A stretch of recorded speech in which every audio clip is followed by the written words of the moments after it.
Hello guys, welcome to Bonquisitive Tech. So in the last video, we have actually learned how to basically create a very simple text to speech engine using GTTS, and we used Google Colab for that.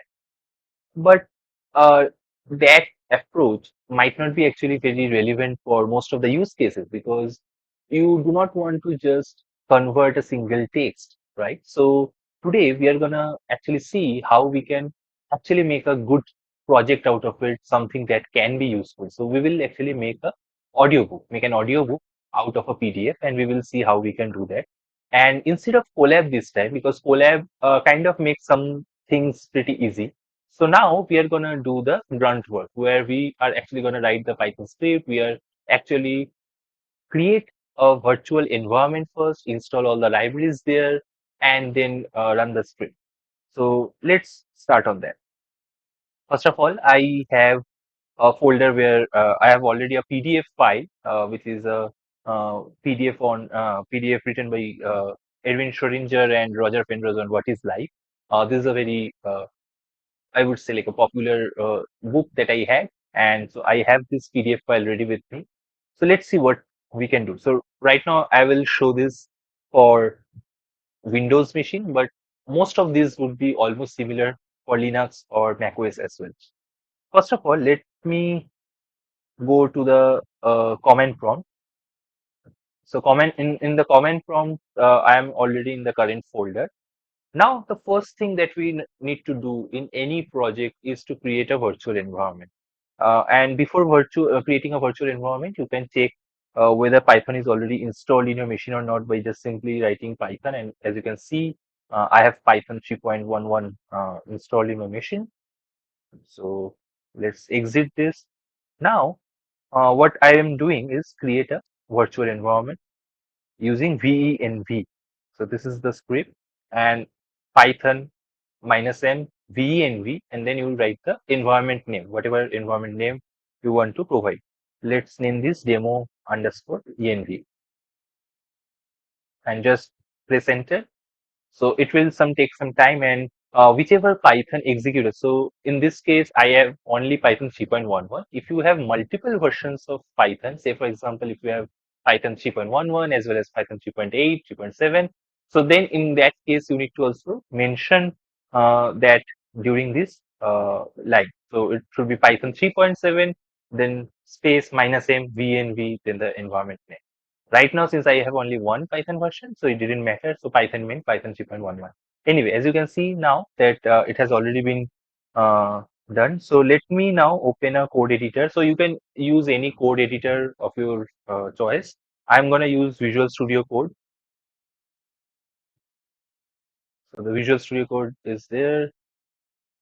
Some files are there. Anyway, so now it also opened up the folder structure here, the demo folder. And as you can see, I have two things now, not only the PDF that we started with, but there's also another thing called demo underscore env. This is our environment file that was created when we created the virtual environment. The other thing that you need to do is actually activate that particular environment. How do you activate this? So for Windows, what I'm showing is now for the Windows machine.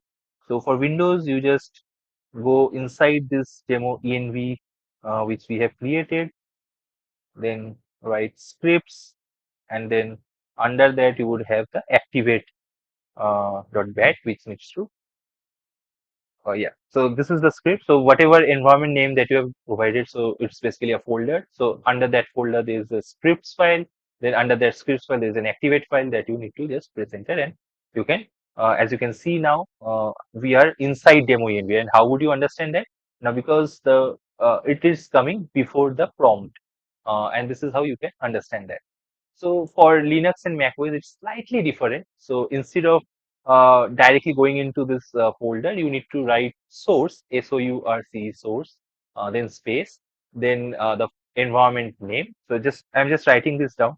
This won't work here, but say source, then say for example the whatever the name of the uh, environment is, say demo env.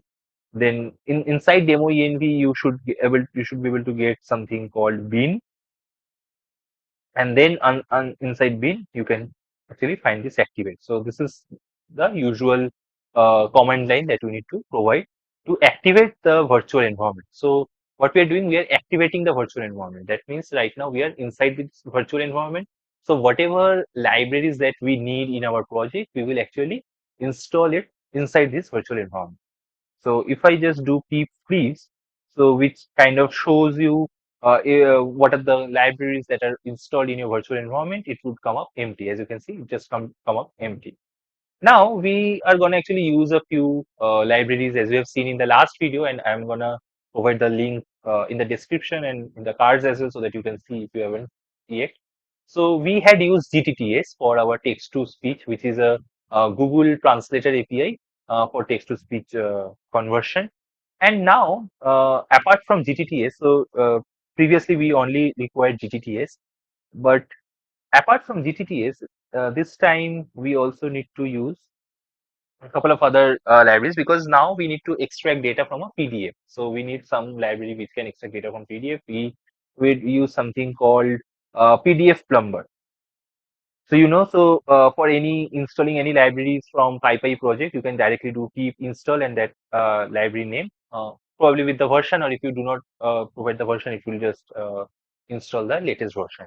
So pip install GTTS, but let me also provide the other libraries at the same time. So what we are going to use is something called PDF Plumber. So this library we will going to use for extracting the text. And apart from that, we would use PyDuck, which can help us in working with the audio files.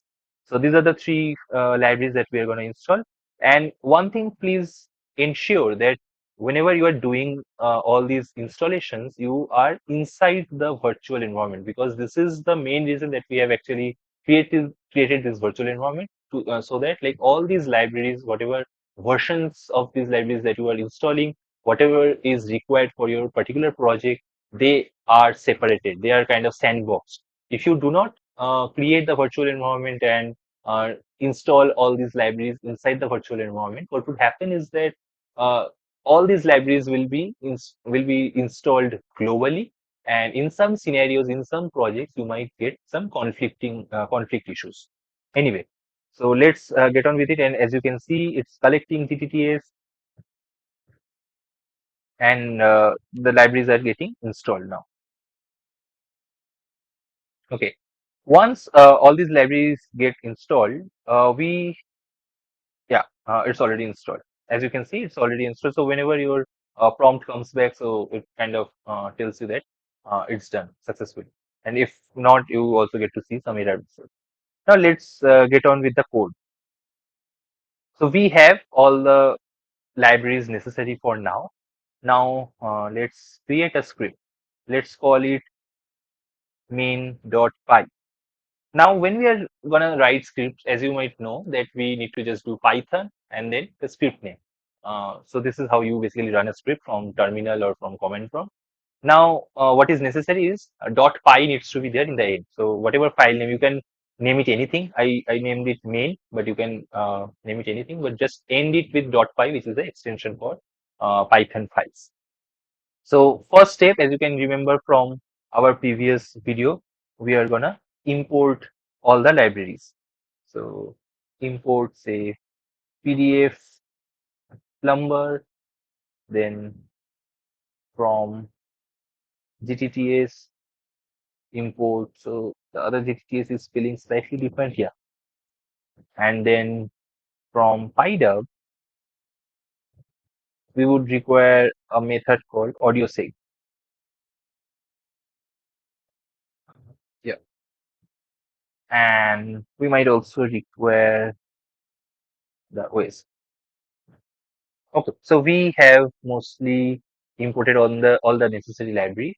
Now let's define a few functions. So always remember that the best way to write a code is to define function. It's a modular approach to coding where you basically define all the necessary things inside, wrap all those stuff inside a function.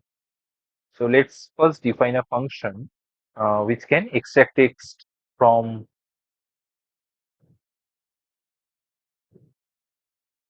extract text from PDF. So this is, and I usually keep my function name very verbose so that I just understand from it like what it's supposed to do. What we are gonna input here in this function, we are gonna input the say PDF path, right? And then we might start with some text, which is like empty initially. Then, okay, let's do one thing. PDF plumber, the name is pretty long. Let's call it import PDF plumber as PP. Okay. So this just shorthand. This is basically what you do not need to call the whole PDF plumber every time. You can just call it as PP, right? So I have the text now with PP dot. So PDF plumber has something called open, which would actually help us. And whenever you write, so you would see these helps as well, where you can see like what should be the input parameters and what is the data type for this input parameters, stuff like that. As you can see, for open method, you need to have a path which is a string. Okay, so we would basically do the PDF path. So this is the input from the function itself. We will do that with pp.open PDF path uh, as PDF. What we would do, we need to basically iterate over all the pages. So for page PDF dot pages, and then we just concatenate. So text plus equals to page dot extract text. Okay, and then what we would do is just return text. Okay, let's very quickly understand what we did. So we defined a function which will extract text from the PDF. It takes PDF path as the input. Now, initially, I just initiated a string which is called text, and initially it's empty.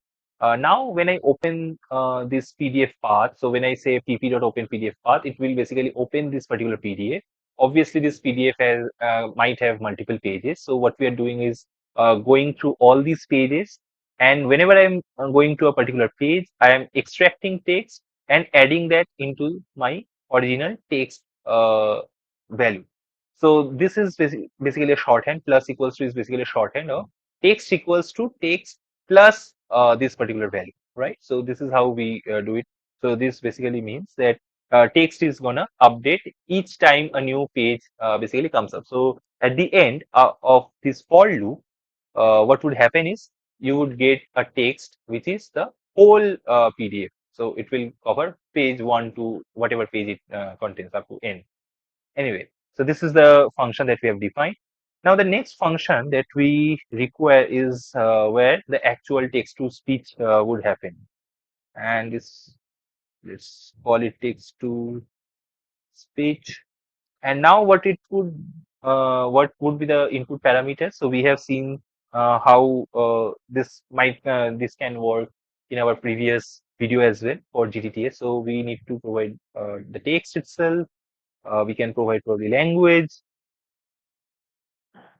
And by the way, these are something just to make this more modular. Obviously, you can just take the text and all these language and everything. You can kind of explicitly mention them during the GTTS initiation and call, right? But I just like to make it more modular so that like just using this function, if you want to use some other language or some other stuff, you can do that.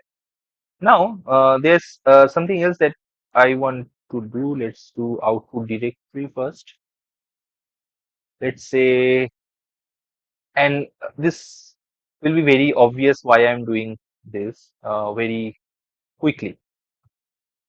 So audio chunks, and let me also put a chunk size.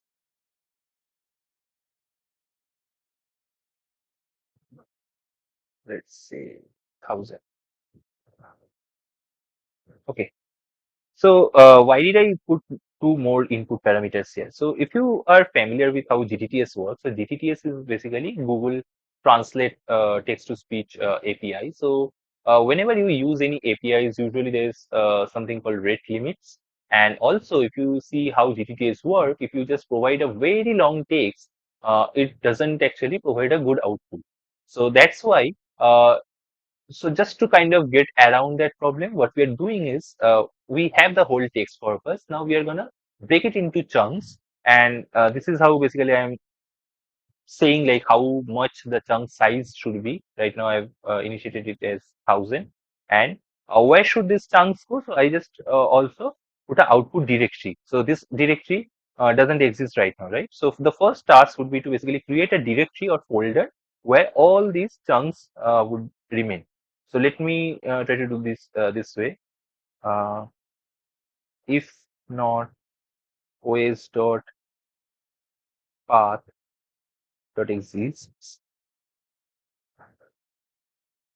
and you can say the output directory. So basically what you are saying, if this directory doesn't exist or the path of this directory doesn't exist, do os dot make directory output directory. Okay. So what did we do? We just checked like whether this path exists or not. If it doesn't exist, then it just create a folder.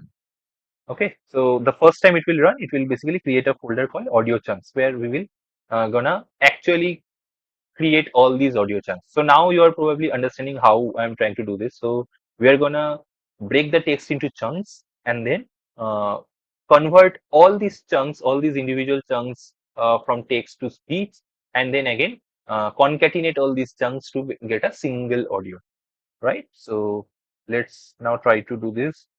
So the chunks will be a list of all these text. So how do I get it? Let's try something called list comprehension. So it needs to be a list, right? So that's why we start with a list.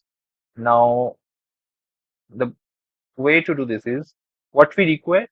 We require text, and we basically need to break based on the chunk size here, right? So text, and let's take from I to say I plus chunk size. Okay. So what did I did? What did I do? So I did text I plus I chunk size, but now I need to tell it what's the chunk size is, right? So let's come out of it for I in range of, range is a function again that we are using.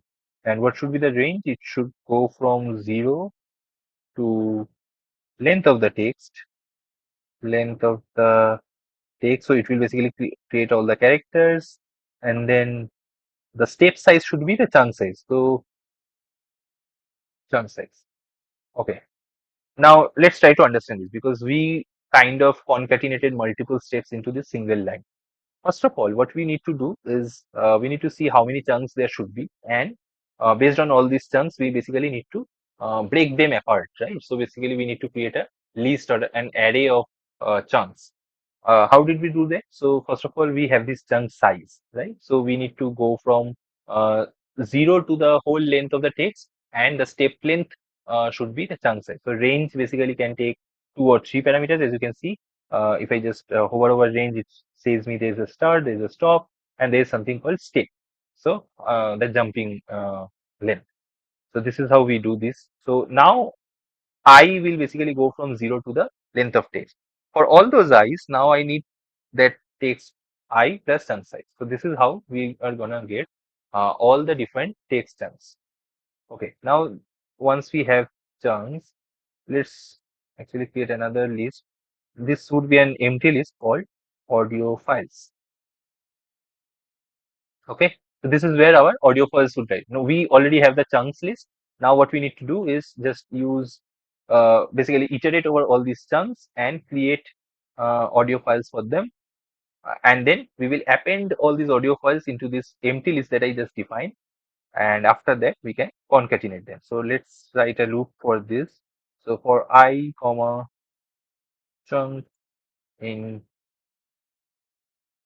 enumerate chunks. So chunks is already a list, so it's an iterable. So for I comma chunk in it, enumerate chunks, what we are gonna do, we are gonna define a TTS object. So it would be GTTS.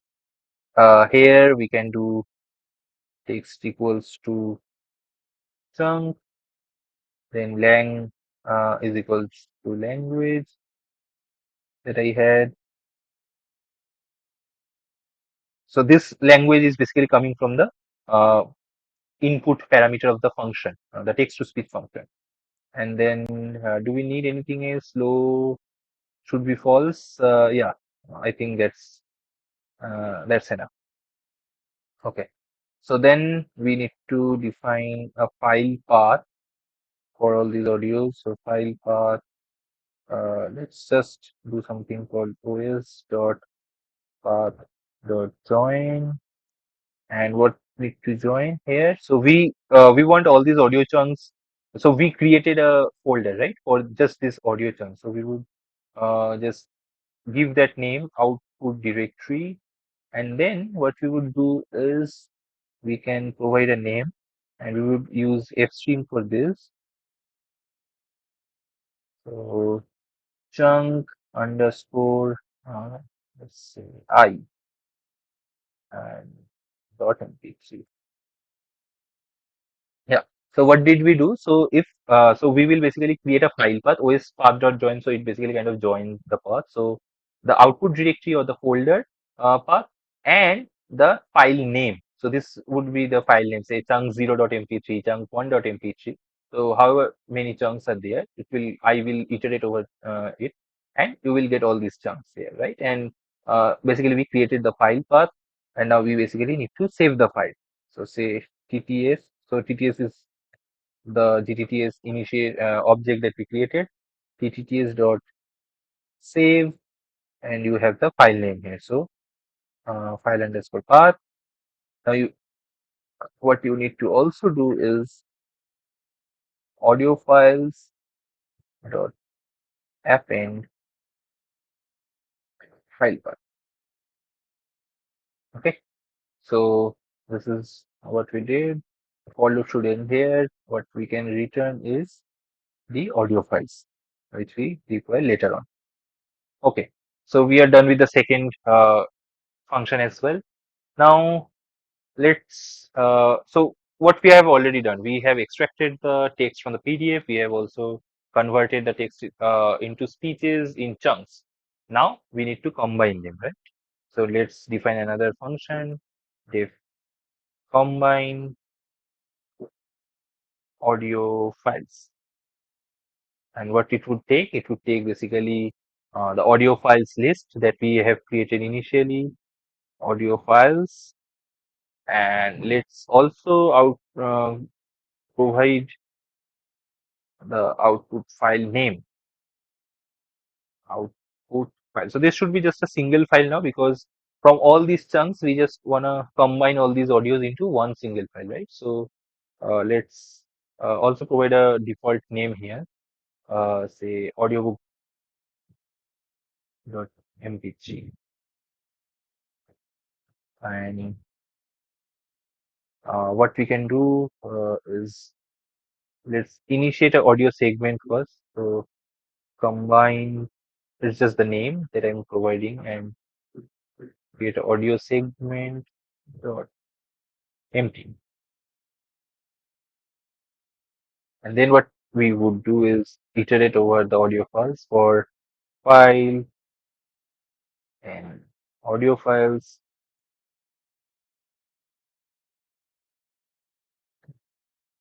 So for file and audio files, we are gonna audio equals to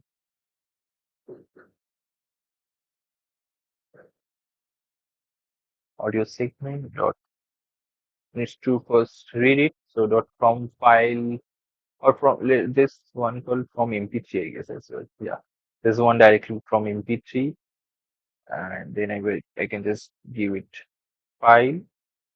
So we will iterate over all these audio files, and we already know that in audio files these are saved as chunk underscore 0123 anything dot mp3, right? So we are gonna just read it from there, and we basically need to have the same thing that we did earlier. So combine will have all this audio, right? And then I need to export this preferably. So uh, just come out of this for loop, and then I can write combine dot export output file. And the format, we can also provide a format here. Format mp3 is already given, but yeah, just you can write it down. But yeah, it's already provided by default. Format is mp3. Okay, so we are done over here. Since it would just directly export, we can return empty, or you can even just leave it empty as well. So if you do not put return, that's also fine. But it's a good practice to put a empty return as well. Okay, so all these functions are done. So now what we are going to do, we are just going to write something to run this function, run all these functions one by one. So let's do if name equals to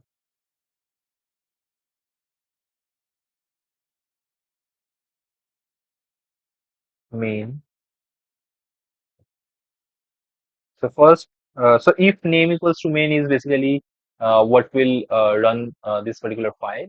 Obviously, you can directly call these functions, but again, this is a better standard coding standard to follow this convention. So first of all, we need to provide a path name here. So basically, what why this is done in this way is so that later on you may not need to do all these changes to the code. You can just directly, if you want to experiment, you can just directly change this portion, because this is the portion that will get executed. Obviously, when it will get executed, we will call these functions and the function definitions are above, right? So anyway. So first of all, we need to provide a PDF path, because if you see, the first thing that we required was PDF path, and from there only everything would follow. So PDF path, it needs to be a string. So I just need to provide this, right? And since it's in this particular folder itself, I can copy the relative path, or you can also copy the whole absolute path as well. But since I have already put this in my demo, so right now I can just directly put the relative path as well. Remember, relative path is basically relative to the Python script, right? And you can also probably you can also put the absolute path over here. That's completely right, and that's probably better. But yeah, in this scenario, since I have both of them in the same folder structure, I can do it like this. And then once I provided the PDF path, the next step is the extracting text from the PDF. So let's say text. Text is something that we return, right? Yeah. So this is the first function. Extract text from PDF. We return a text. So let's say text, and let's define the function and PDF path. Okay. So sorry, PDF path. So now I just call this function which we have defined here, and as you can see that it returns the whole corpus, whole text from the PDF. This is what we did. Now audio files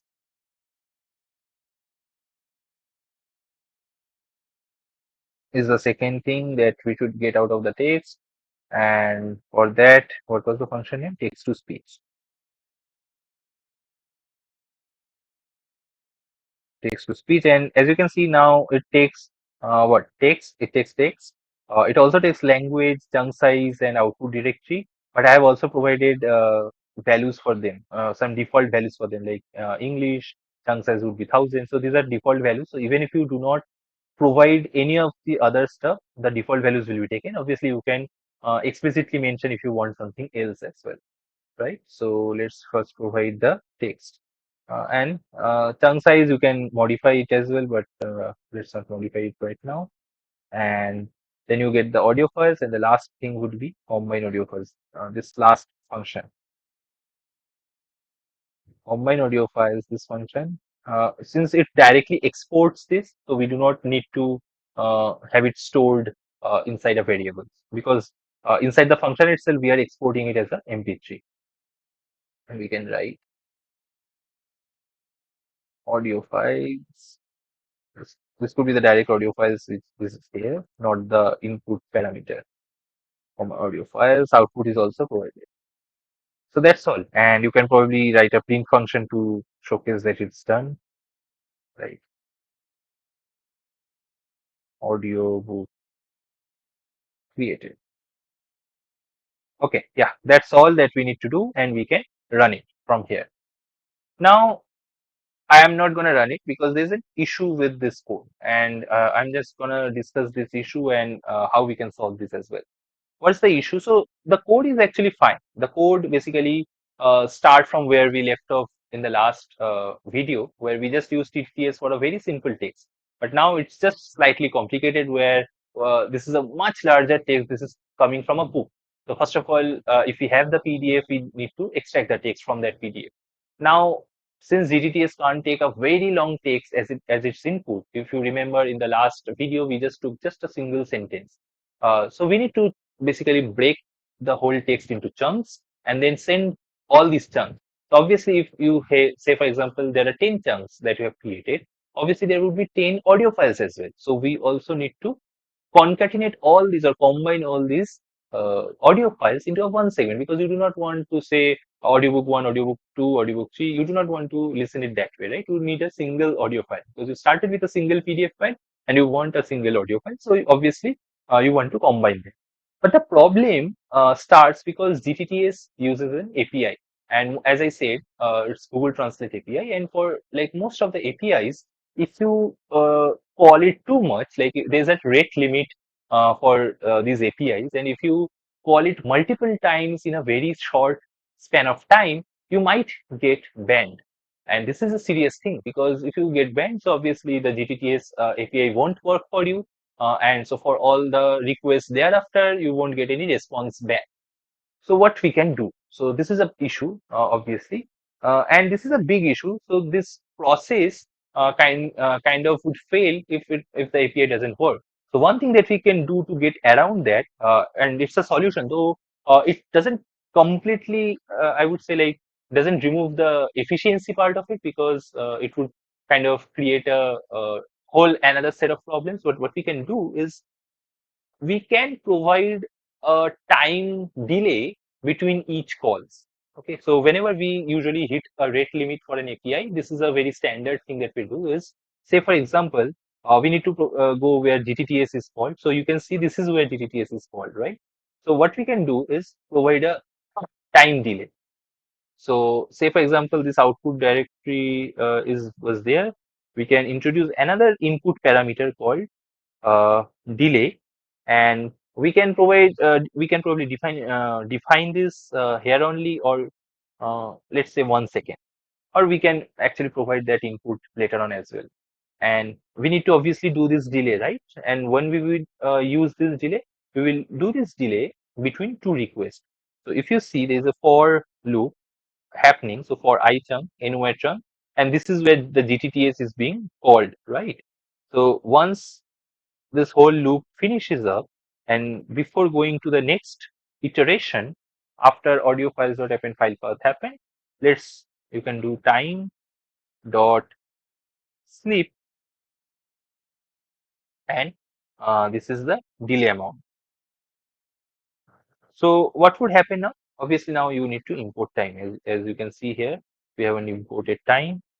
The time is also again another library, Python library, and these are built-in libraries, so you do not need to install them. OS, time, these libraries are built-in libraries, so that's why we didn't need to install them during the initial phase. Now what? So now this code is fine, because now you won't actually hit a rate limit, because now after every request you are just telling the script to wait for a second. Just wait for a second and then call the next request. So this is how you can actually get around of the problem of becoming banned by Google Translate API. But this introduced a new problem, as I have said earlier. Now what it does is it basically creates a very long delay if there's a very large number of chunks. Say, for example, you are working with a very big text, very big PDF. It might be probably 1,000 pages long or 500 pages long.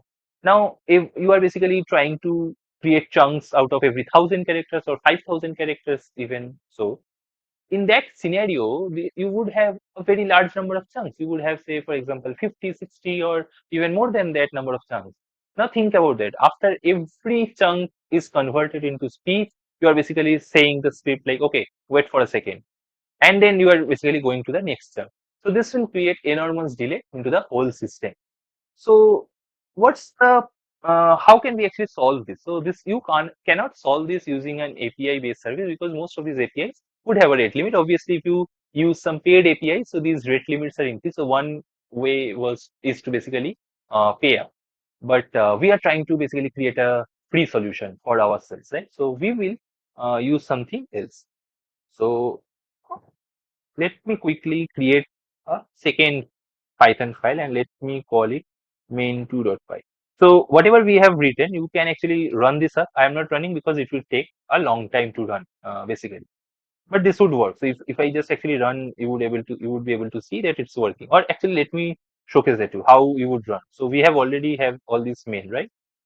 If I just go to the comment prompt now, just let's clear up the screen. So to clear up, you can just write CLS or clear in your Linux system. So the screen is clear. Now you can just run Python main.py. And if you just let it run, as you can see, the prompt hasn't come back. So it's basically running, right? And if you come here, what you can see, there's a audio chunks folder now being created. As you remember, so if there's no audio chunks, we are creating this particular folder, right? And if you just look inside the folder, you can see there's a chunk 0.mp3. Let me also go in the actual folder structure as well. And as you can see, these chunks are basically being generated. Obviously, it will take a lot of time if there's a lot of chunks. Let me just play one chunk here. What is life? Erwin Schrödinger. First published 1944. So you have heard this. So it would work, obviously. So after all these chunks are basically created, as you know in our code, after all these chunks are created, then we are gonna uh, combine them into a single audio file, audiobook.mp3. So we are not gonna wait for all the chunks to be completed. As you can see, there's just 5 chunks, 0, 1, 2, 3, 4, 5 chunks that basically got exported. So how do you stop this? So just again, go to this command from where the code is running, and you can just do Control C, and as you can see, it says keyboard interrupt. So I basically interrupted the code using Control C. Okay, so it interrupted the code midway. Let again clear the screen. Okay, so obviously this procedure works, but it's a time-consuming procedure. We want something which won't take a long time to solve, and for that we can't use an API service. What we are going to do is we are going to actually create use another library which kind of does the same thing, but it's an offline service, so it doesn't require internet first of all. It doesn't call any external API and wait for the response to come in and then do the rest of the processing. So this is called PyTTX3. So if you remember, the first thing that we need to do is actually install that particular library, since we haven't done that yet. And again, you can do pip freeze if you are not sure whether some library is in your virtual environment or not, whether they are already installed. You can just do pip freeze under your virtual environment. This is important. So if you do pip freeze now, if you remember initially we came back like with no result, but now you can see there are already a lot of py PDF Plumber is there, PyDub is there. So there are already a lot of libraries that are installed. So what happens is whenever you try to install some library, and if it have some dependencies, so it automatically install those dependency libraries as well. So now what we are gonna do, we are gonna install the other library. So pip install PyTTS X3. And just one thing, so if you are not sure which library is for you, obviously you can search in the internet, and you can easily actually find which libraries would be the best one for you. Okay, so this is something that you can always do, and also this is same for the syntax as well. If you do not remember the exact syntax, how to use a particular function or a method for a library, you can always search in the documentation itself. That's the best way to consult the documentation. And after, obviously, after a lot of usage, you would basically remember all this stuff. Okay, so now this is installed. Let me, we have already created a script. Okay. Now, this thing almost similar. So, without further ado, I will do very quickly just showcase what we are gonna do. So again, import PDF plumber, and now import this pyttxt. Yeah, that it as px. So it's just providing a short name so that we do not have to write the whole PDF plumber or pyttxt every time we are gonna call something. And also we might need OS as well.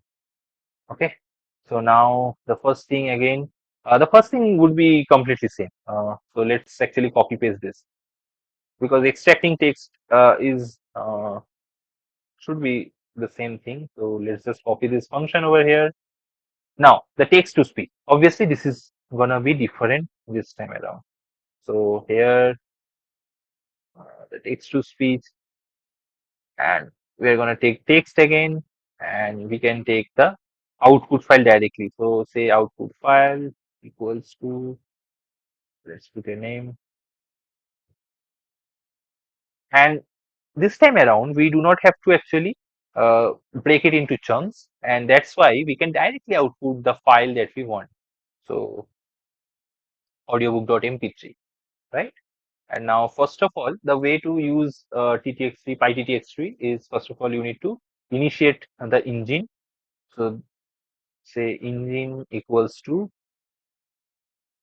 px. So you remember px is basically PyTTX3. Px dot uh, init, and you just call it that way. And then you need to set some properties, like say for example the speed of speech, or say the volume level. You can do all those stuff. So let's define engine dot set property. Okay, set property. Then there are many things. So one is can be the rate itself. You can like look at the documentation and see like exactly what are the input parameters that you can take. So rate, the speed of, basically the speed of the speech, and I want it say somewhere around 140, which is like 1.4x. Okay, and then I can also do volume. So engine dot similarly set property, and let's see volume, and we can say so this basically takes a volume level from 0.0 to 1 scale. So let's say zero point 0.9, just to showcase how this would work. And then we would have engine dot save to file. Yeah, save to file is there. Uh, text, so it takes text, and it also takes file name. So that's all we need.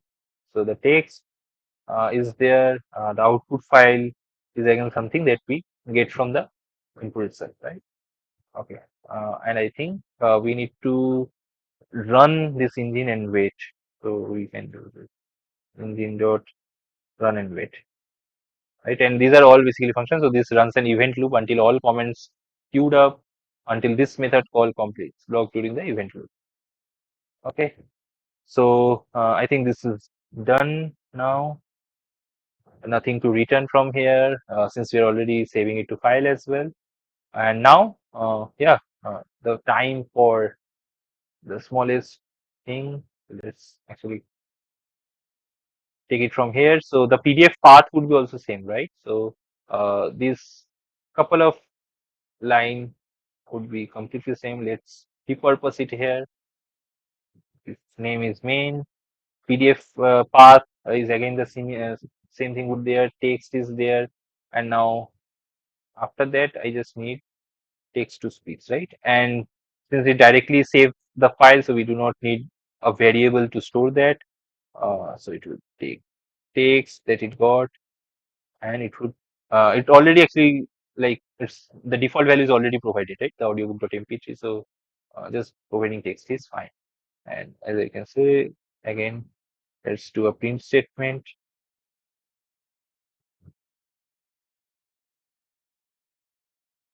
Audiobook created. Okay. This seems fine. Everything looks fine. This is a much smaller code, as you can see, because again, less things to handle. But I just wanted to start from the previous part because that can kind of give you a lot of other intuitions, like how to think about API calls and stuff like that as well. So I just wanted to include that as well. But let's try this one out actually. Let's try this one out and see how much it takes. So again, the CLS, which is gonna clear all this stuff, and the name is main2.py, right? So Python, so just go back and instead of main, let's say Python main2.py, and let's wait for a couple of seconds, see how much time it takes. Obviously, there's no audio chunk that needs to be created this time around. And as you can see in the background, the audiobook.mp3 is already created. Let's also see in the folder here. So it was the demo file. Okay, so the audiobook MP3 is already there. It's 42 MB, and if I start this,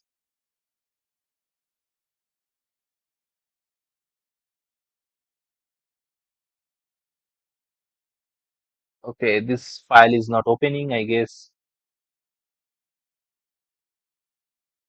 Oh, so this is just created right now. So this hasn't finished being created. So let's actually wait for the file to be finished.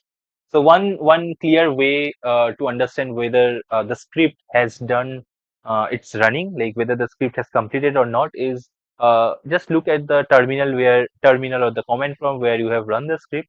If you see the prompt coming back, that means that the script has completed. If there is any error, obviously it would actually provide you the error message. Sometimes the error message doesn't come, and you need to explicitly mention on that in the script so that the error message comes up. And yeah, so you got, and this is also another thing. So one of the things that we do to log is also provide print statements. As you remember, we provided audiobook created, this print statement we provided. So this is also another way to see that your function has been like done, because this is provided at the end. And you can obviously position this print statement in multiple places to just to see like which steps are being completed and which steps are not. So you can provide multiple print statements to just log the process as well. So now the audiobook is created, as you see. So it took lot less time. So if you actually remember, we just had 4 or 5 chunks converted the last time around. Now let's try another time. As you can see now, it's 518 MB. Initially it was just 42 MB. So obviously it was being created at that time. Let's hear it.